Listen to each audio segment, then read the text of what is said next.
শেরপুরের ঝিনাইগাতীতে ভূমি সেবা সপ্তাহ শুরু হয়েছে। শেরপুর ঝিনাইগাতীতে উপজেলা সারা দেশের ন্যায় 8 জুন থেকে 14 জুন পর্যন্ত ভূমি সেবা সপ্তাহ শুরু হয়েছে। ঝিনাইগাতী ভূমি অফিসারের আয়োজনে প্রধান অতিথি হিসাবে উপজেলা নির্বাহী কর্মকর্তা আশরাফুল আলম রাসেল ভূমি সেবা সপ্তাহ শুভ উদ্বোধন ঘোষণা করে বক্তব্য রাখেন।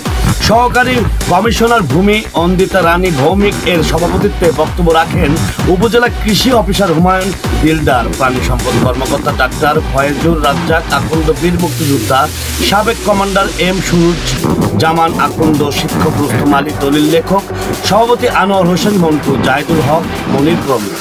ভূমি সেবা সপ্তাহ উপলক্ষে শিক্ষার্থীদের নিয়ে কুইজ প্রতিযোগিতা অনুষ্ঠিত হয়। মাঝে সঠিক উত্তরদাতা বিজয়ীদের মাঝে পুরস্কার বিতরণ করা হয়।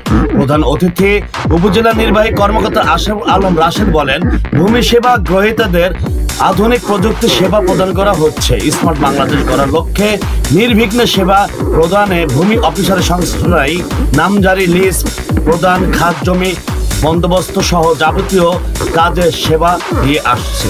কোন রকম দুর্নীতি হলে সবার সহযোগিতা তা দমন করা হবে।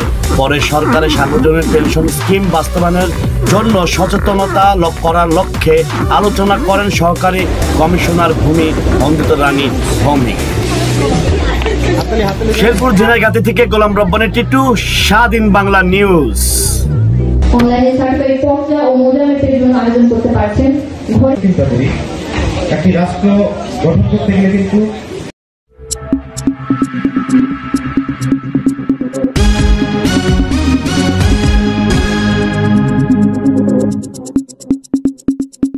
স্বাধীন বাংলা নিউজ স্বাধীনতার কথা বলে।